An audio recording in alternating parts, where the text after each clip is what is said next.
अगर आप अपने सिस्टम को एक ऊंचे आयाम में इस्तेमाल करना चाहते हैं then you have to watch it. तो आपको ध्यान देना होगा। किसी तरह जियो और मर जाओ, तो फिर कोई फर्क नहीं पड़ता, जो चाहे खाइए। क्या फर्क पड़ता है? अगर आप कचरा भी खाते हैं तब भी आप जिएंगे।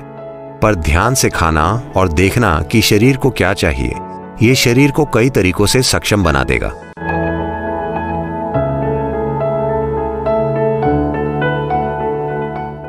कुलथी एक तरह की दाल है। ये इस धरती की सबसे ज्यादा प्रोटीन वाली दाल है। ये बहुत शक्तिशाली है, इसी कारण रेस के घोड़ों को यह दाल खिलाई जाती है।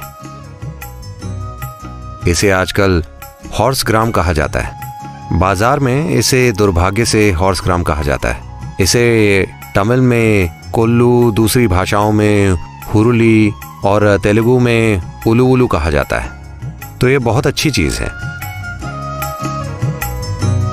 इसे अंकुरित करना अच्छा है। अगर इसे अंकुरित किया जाए तो आप इसे आसानी से पचा सकते हैं। इसे एक कटोरी में रखिए अपने कमरे में। एक सफेद कपड़ा लीजिए, इसे उसमें रख दीजिए। लगभग 6 से 8 घंटों के लिए इसे पानी में भिगो दीजिए। उसके बाद इसे एक कपड़े में बांध कर रख दीजिए।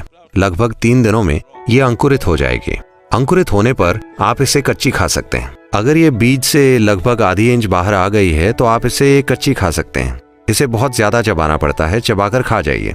ये बहुत अच्छी है। अब ये शरीर में गर्मी बढ़ाएगी। आज सूरज चढ़ा हुआ है और मान लीजिए आप कोल्लू पीते हैं या खाते हैं और आपको बहुत ज्यादा गर्मी महसूस होती है, तो आपको मूंग खाकर इसे संतुलित करना चाहिए। अंकुरित मूंग सिस्टम को ठंडा करते हैं।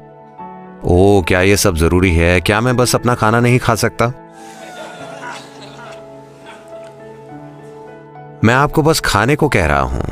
मैं आपसे कोई अनुष्ठान करने के लिए नहीं कह रहा। पर फिलहाल आप बस खाने का रिवाज पूरा कर रहे हैं। आप वैसे नहीं खा रहे जैसे इंसानों को खाना चाहिए। अगर आप किसी जंगली जानवर को देखें तो वे बस बेतरतीब चबाते हैं। चौंप चौंप चौंप चौंप वे खाते हैं, पर वे अंधाधुंध भोजन नहीं करते।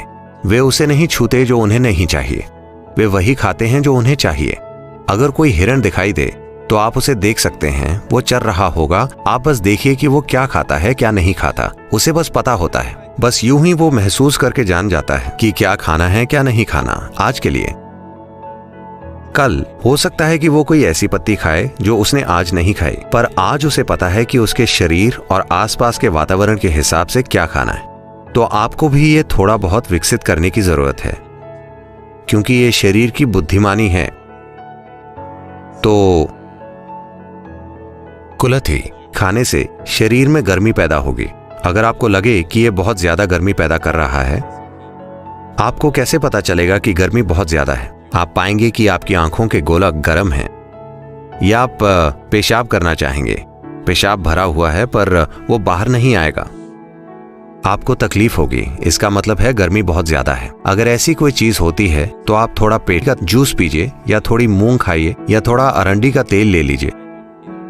और नाभि पे, अनहद पे, विशुद्धि पे, इस जगह और कानों के पीछे ये 2 स्थान अगर आप लगाते हैं तो तुरंत 5 मिनट के अंदर सिस्टम ठंडा हो जाएगा। बाथरूम में जाइए, सब कुछ बिना प्रयास के हो जाएगा। तो शरीर को मैनेज करना जरूरी है। अभी भी आप मैनेज किए जा रहे हैं, पर अगर आप सचेतन रूप से ऐसा करते हैं तो ये बेहतर काम करेगा। ये इतना सरल है।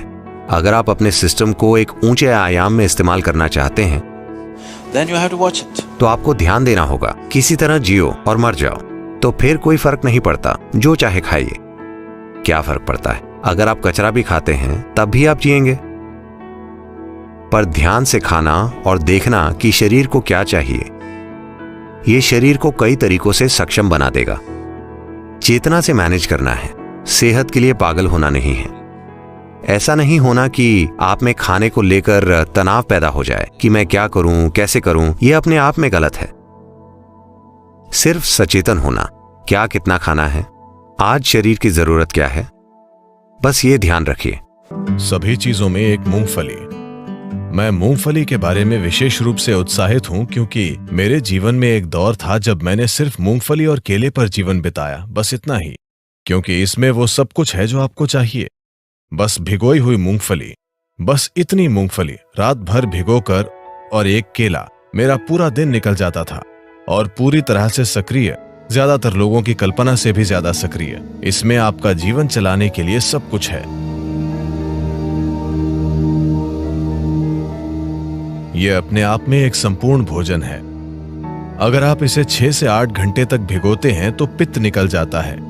आप पित्त जानते हैं, एलोपैथिक डॉक्टर इस पर ध्यान नहीं देते, लेकिन आयुर्वेद इसी पर आधारित है। उष्ण, शीत और पित्त, इससे पित्त निकल जाता है।